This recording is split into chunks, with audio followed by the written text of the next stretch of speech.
لا إله إلا الله محمد رسول الله عليه صلاة الله وآله والأحبة.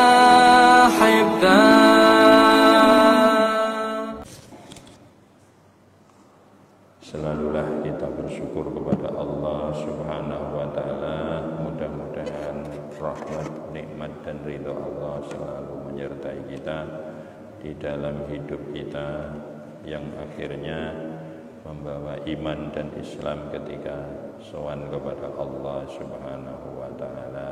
Amin Allahumma amin.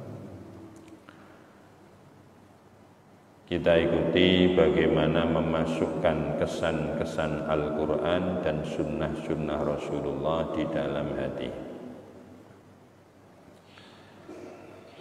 Bismillahirrahmanirrahim. An Abi Hurairah radhiyallahu anhu yablughu bihin Nabi sallallahu alaihi wasallam qala idza qadallahu al-amra fis samai darabatil malaikatu bi ajnihatiha khud'anan liqaulihi ka'annahu silsilatun ala shafwanin fa idza fuzzi'a an qulubihim qalu madza qala rabbukum qalul haqqa wa huwal aliyyul kabir.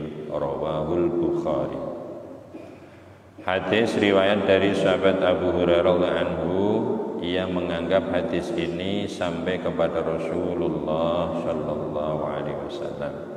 Beliau bersabda, apabila Allah menetapkan perkara di langit, maka malaikat mengepakkan sayapnya karena tunduk kepada firman-Nya.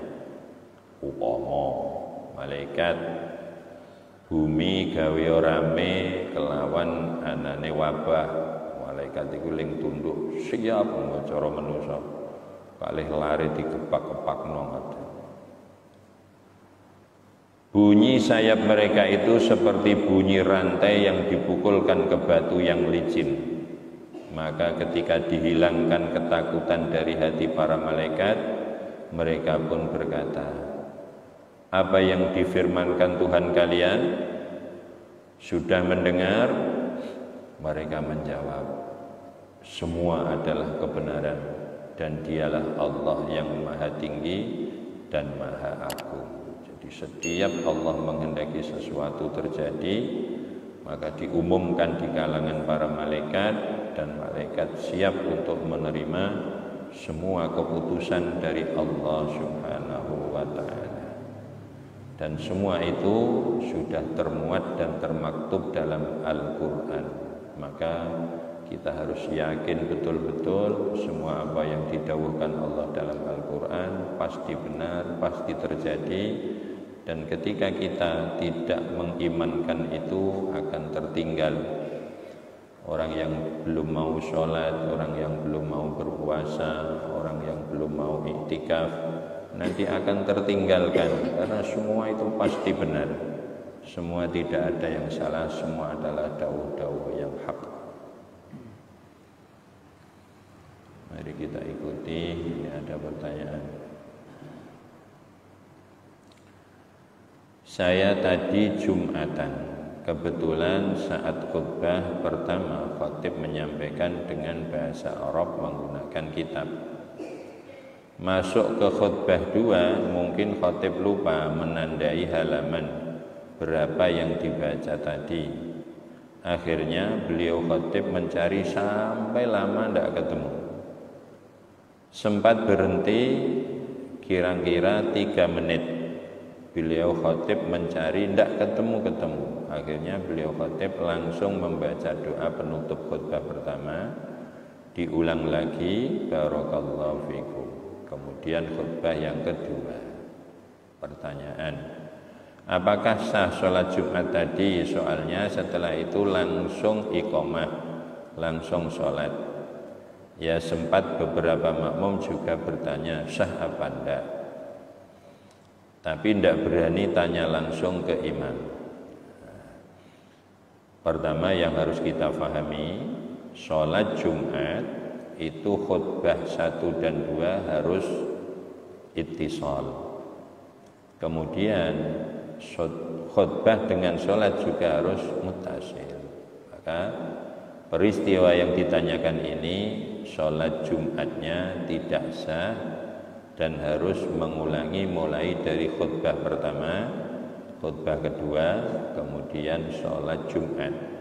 Karena yang ditanyakan antara khutbah pertama dengan khutbah yang kedua putus lama, 3 menit itu lama. 3 menit itu buat sholat dapat 3 rakaat.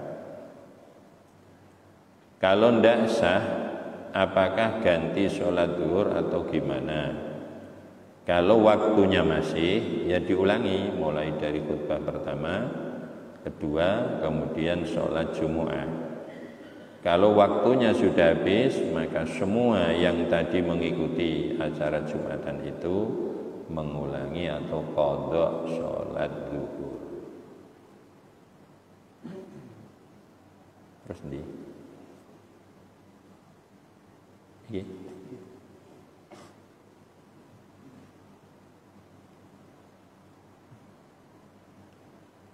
mengihnya. Assalamualaikum warahmatullahi wabarakatuh. Paman saya sudah meninggal, masih ada warisan rumah tanah, namun masih punya hutang, namun si piutang tidak pernah menagihnya. Apakah ruh paman saya masih belum diterima karena masih meninggalkan hutang? Ya, kalau mengikuti hadis yang ada ya iya. Maka harus dimintakan ketika pemberangkatan jenazah diumumkan, ya. Apalagi kalau ahli warisnya tahu, ya harus dihubungi walaupun tidak menagih. Ini kan jelas tahu ini. Ahli warisnya tahu kalau pamannya punya hutang, cuma si piutang tidak menagih. Jadi ya tetap harus disauri karena itu hak adami. Karena mungkin yang tidak menagih itu punya keinginan nanti ditagih di akhirat. Wis pokoke anjen tak tuake no akhirat. Aku rasa-rasa sholat besok tak jaluki sholate. Berarti nanti akan yang dibuat bayar di akhirat itu ibadahnya. Jadi jawabannya, karena ahli waris tahu kalau pamannya itu punya hutang, walaupun si piutang tidak menagih, tetap harus diselesaikan hutangnya. Dan seandainya mau diwaris, itu harus disisihkan dulu sejumlah hutang yang harus diselesaikan. Kalau tidak begitu tidak bisa diwaris karena masih ada hak adami.